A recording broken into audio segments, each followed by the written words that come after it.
A paz do Senhor. Eu saúdo mais uma vez o meu irmão na paz do Senhor. Quero mais uma vez compartilhar com o meu amado acerca daquilo que é a palavra de Deus, baseada no livro de Marcos capítulo 4, versículo 35 até ao versículo 40. Diz assim a palavra do Senhor.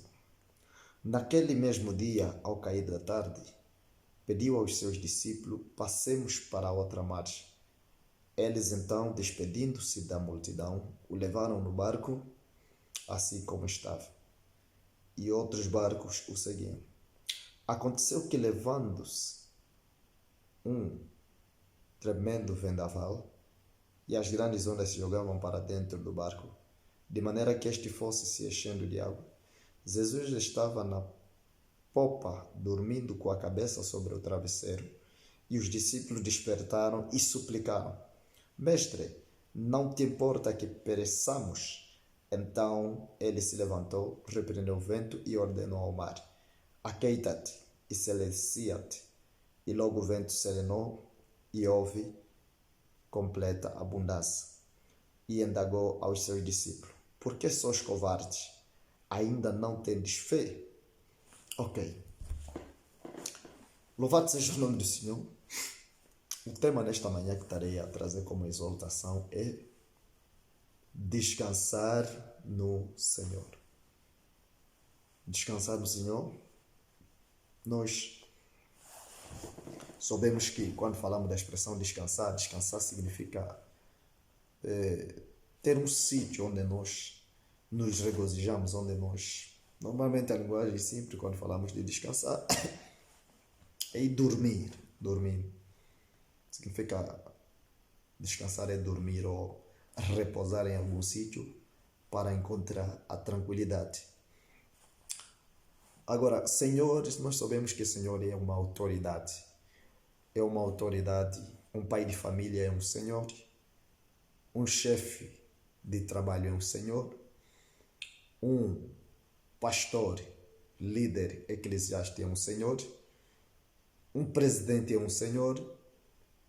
Todo aquele que tem sobre a autoridade de dirigir alguma coisa é dado-lhe o título de Senhor, porque ele está sob controle de alguma coisa. Então, queremos falar de descansar no Senhor Jesus. Ok, amada igreja do Senhor, vamos ver que Jesus convidou os seus discípulos para irem para outro lado da margem. Só que no meio do caminho, a Bíblia diz que no meio do caminho a tempestade começou a agitar o barco e os ventos, até de ponto que o barco estava a se afundar. O que chama a atenção de tudo é que Jesus estava a dormir. Amada igreja do Senhor, nós vamos encontrar duas lições. Jesus estava a dormir. A pergunta é: será que Jesus não sabia do que estava a acontecer? Se a água estava a entrar no barco e ele estava a dormir lá, será que não estava a sentir a água lhe molhar? Nós sabemos que Jesus é Deus. E a Bíblia diz no livro de Salmo que o Deus de Israel, ele não tosqueneja, nem dorme. O que Jesus queria nos ensinar? Tirando a parte profética que Jesus estava a apresentar, Israel que está em sono hoje, que está a dormir hoje, mas na linguagem dos peixes, a linguagem evangélica, Jesus queria nos ensinar a aprender a descansar. O que acontece? Os discípulos, quando viram a questão acontecer, eles começaram a se agitar. E o maior problema de muita gente, porque que às vezes se frustram, porque que às vezes ficam até depressão. Quando a situação vem, eles se deprimem logo. Eles se frustram logo, se agitam logo e há tendência a cometer erros. A questão é, o meu tema é descansar no Senhor. No Senhor, o Senhor dos Senhores. Porque existe Senhor, o presidente é um Senhor e tudo mais. Mas estamos a falar do Senhor dos Senhores, o Rei dos Reis, aquele que é o Criador dos céus e da terra. Descansar em Deus. Então, amada igreja do Senhor, as tempestades, elas vêm para testar até que ponto a nossa fé vai mover e paralisar as tempestades que vêm na nossa vida. Vês que Jesus estava a dormir e os discípulos estavam agitados e Jesus queria o quê? A primeira coisa que Jesus queria é que eles usassem a fé. Jesus estava a querer dizer que eles tinham o poder de parar o vento e tinham o poder de parar as ondas. Mas eles não fizeram isso e eles começaram a lutar. Não tiveram tempo para clamar a Deus, não tiveram tempo para clamar, ordenar. E isso aconteceu, se nós lermos atrás, no livro de Êxodo, eu acredito Êxodo 14, a Bíblia diz que quando Moisés chegou no mar, diante do mar, olhou para os céus e clamou a Deus. E Deus disse: Moisés, o que tu tens na mão? Moisés disse: tem a vara. E Jesus lhe disse, Deus lhe disse: usa o que tu tens, estende em direção ao mar e o mar vai se abrir.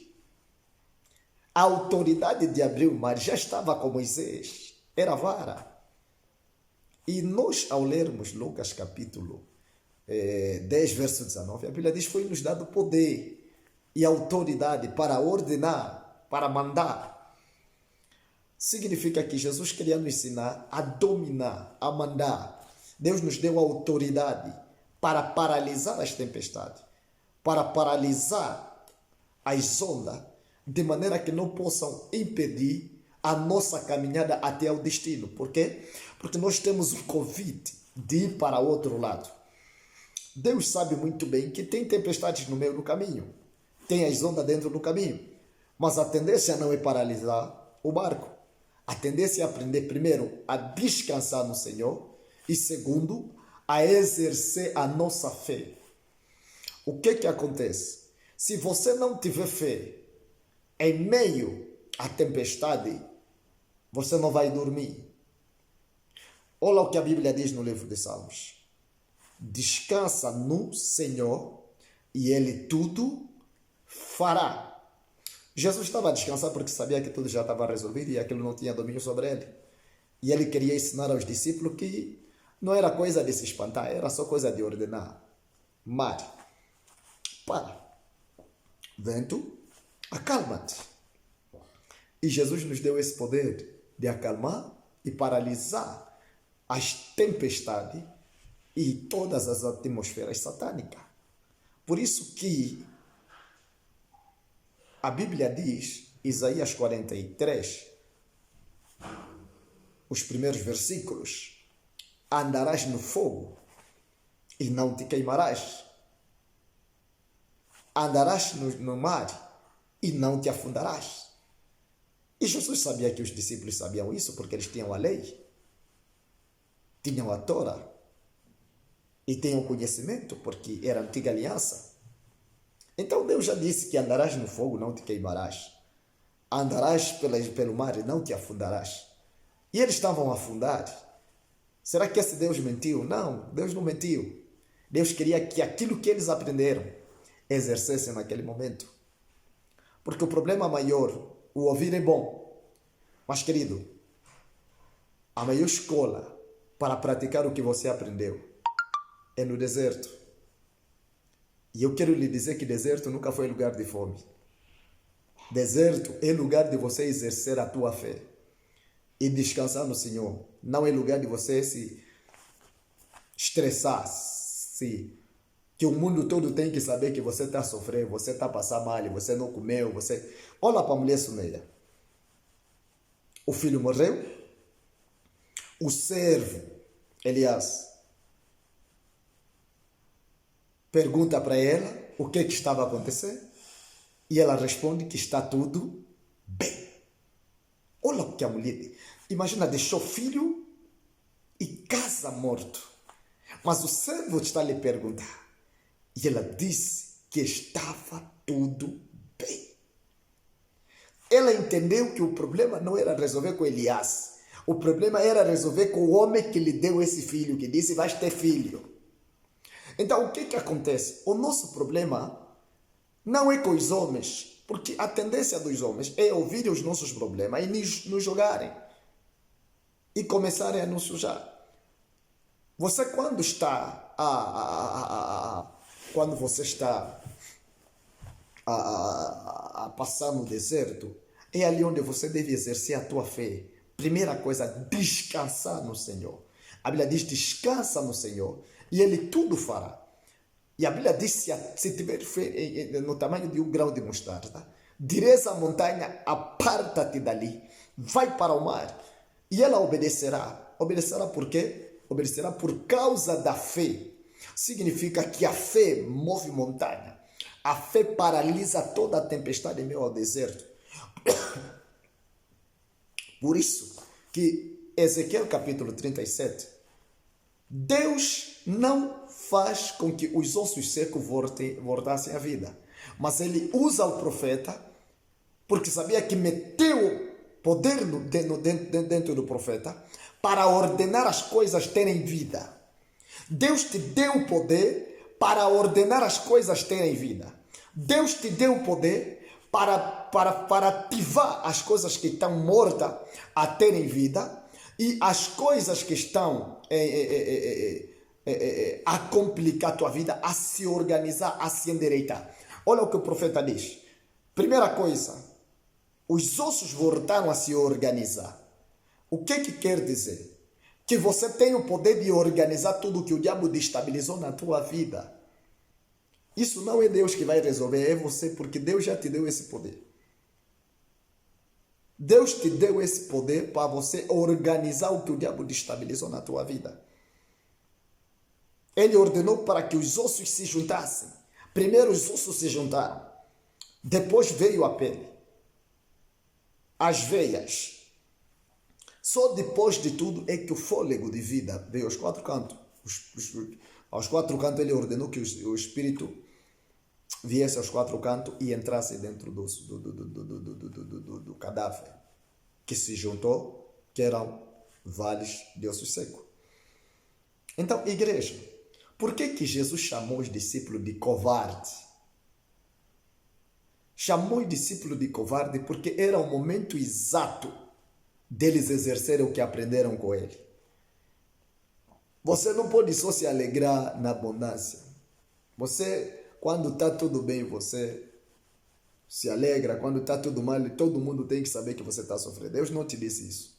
Até porque o foco na tua vida não é ficar atento nas tempestades. O negócio é passar caminho. E quando você está a passar caminho, o foco é em Jesus. Vais ver que quando o Pedro estava a andar por cima do mar e estava focado em Jesus, ele não estava a se afundar. Mas as tempestades já estavam ali. As ondas já estavam ali. Mas ele não se afundou. Porque ele estava focado em Jesus. Porque o que acontece é que quando nós estamos focados em Jesus, as mesmas coisas que acontecem quando não estamos focados são a mesma coisa que acontece quando estamos focados. Só que quando estamos focados, nós não damos conta que Deus está nos dando livramento. Quando perdemos o foco é que vemos os problemas. Então, querido, você tem que aprender a trazer a existência pelo poder da palavra que Deus te deu na tua boca e acalmar as tempestades pelo poder que Deus deu na tua boca. Porque as tuas palavras têm poder de ordenança para transformar a tua vida como para destruir. Você não sabe que cada momento que você reclama da tua vida, cada momento que você olha a tua vida como uma desgraça, olha a tua vida, o teu casamento como uma desgraça, olha o teu filho como uma desgraça, olha o teu chefe como uma desgraça. Você não está vendo mesmo que as coisas estão a piorar na tua vida? Cada vez que você olhar o teu casamento como um fracasso, olhar os teus filhos como filhos sem futuro, olhar o teu pai como pai sem futuro, olhar sempre na negatividade, essa negatividade vai trazer reflexo na tua vida, vai trazer reflexo na pessoa que você olha mal.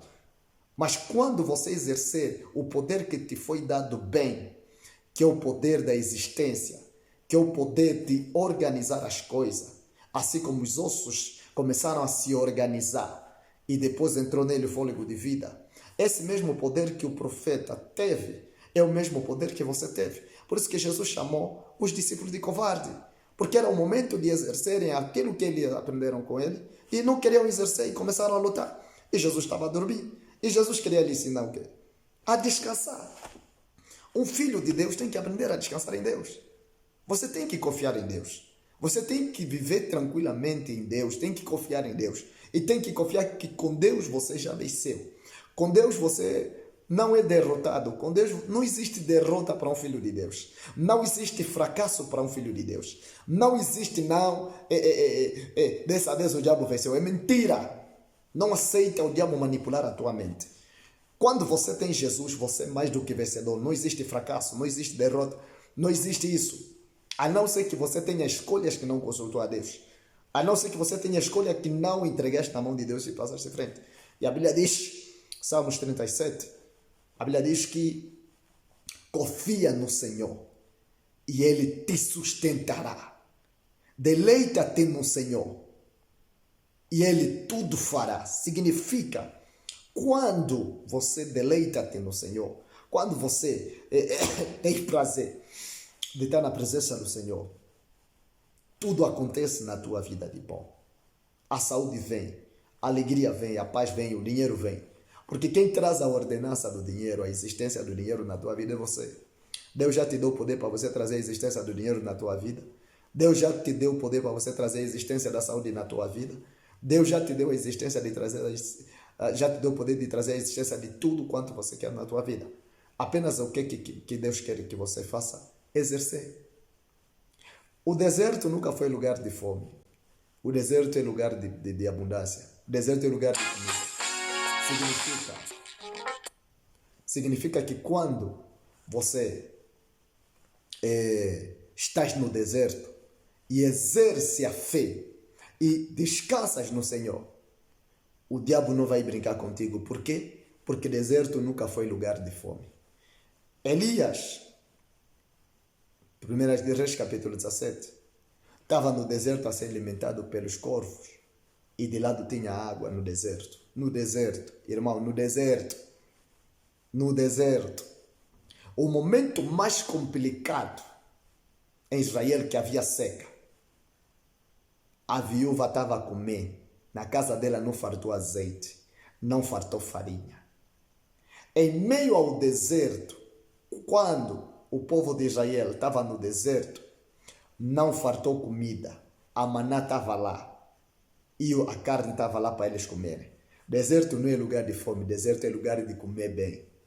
Mas Deus quer que você exerça o que você aprende com Ele por intermédio da sua palavra no deserto. Só assim que você vai ver o deserto como lugar de abundância.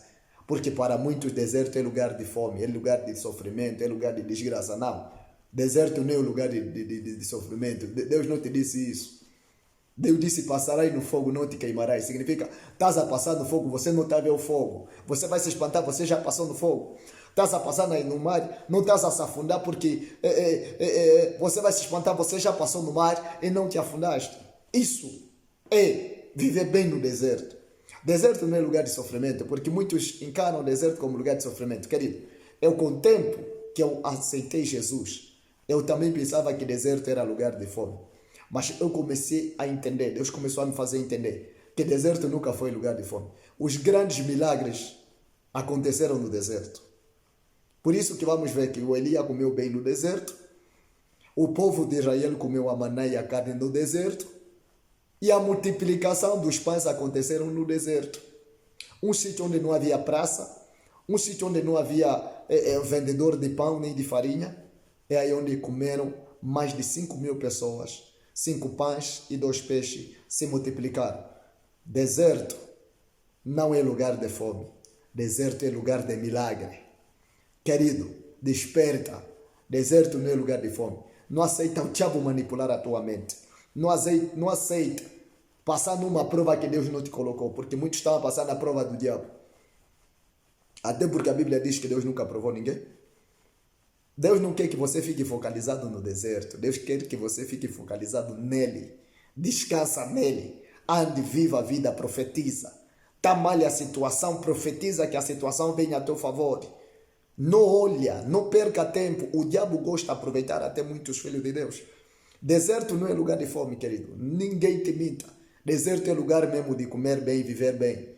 O que Deus quer é que você descanse nele, foque os teus olhos nele e profetiza, ordena. Você tem o poder para ordenar a existência. Quando você está na abundância, você aprende muito da palavra de Deus. Quando você lê a Bíblia, você pega nele versículos e promessas de Deus. Agora, onde vem a prática? A prática de tudo quanto você aprende vem do deserto. Mas Deus não te disse para focalizar no deserto. Por isso que vais passar pelo fogo, não vai te queimar. Se você ficar focado no fogo, você vai ficar parado. Mas a Bíblia diz, vais passar. O negócio não é ficar a observar o fogo. O negócio é passar pelo fogo e não se queimar. Eu, se tiver a passar e não ficar focado em alguma coisa, e tiver a passar uma luta no bairro, e eu não ficar focado na luta, e eu continuar a minha caminhada, as pessoas vão contar que houve uma luta onde eu passei. Mas eu vou dizer, eu não fiquei atento, eu não vi. Porque o meu foco é ir ao meu destino, é ir ao choco. Então, eu não vi a luta. Não vi a luta, não vi a luta. Olá, no rio onde passaste, antes alguém passou lá, morreu. Não, eu não fiquei focado no rio, não fiquei focado quem morreu lá. Eu só sei que passei. Por isso que havia no Ezequiel, era um exército de ossos secos.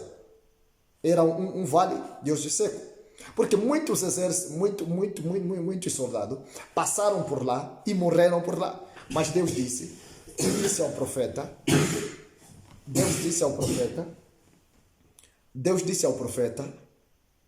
profetiza. Significa no deserto é para profetizar. No deserto é para trazer a existência das coisas. Então traga a existência das coisas por intermédio da profecia. Profetiza. Você é servo de Deus, você é mulher de Deus. Você tem consigo o zelo de Deus. Então, querido, não passe em situações se conformando, porque eu olho muita gente que dizem, olha, o cristianismo é difícil, o cristianismo é duro, o cristianismo é complicado, o cristianismo, meu irmão, não é fácil. Irmão, Jesus falou mesmo isso. Isso que vocês estão a trazer, Jesus falou mesmo isso. Jesus disse mesmo que o cristianismo é sofrimento.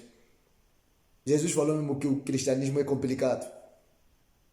Isso é o mundo que quer nos trazer em nós.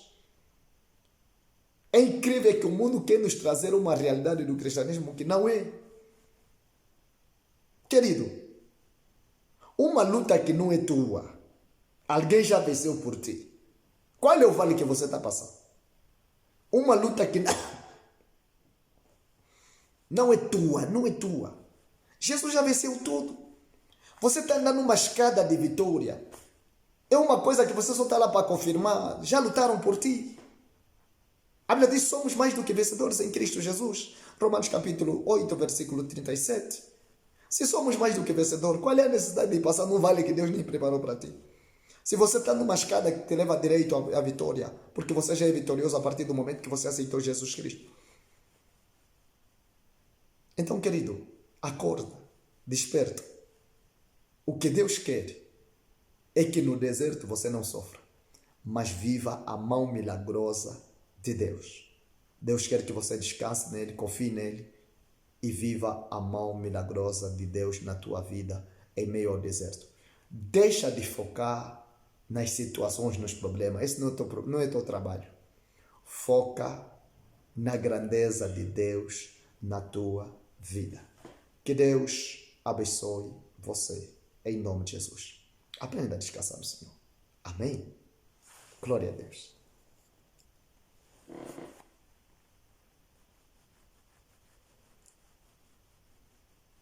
Glória a Deus. Jesus.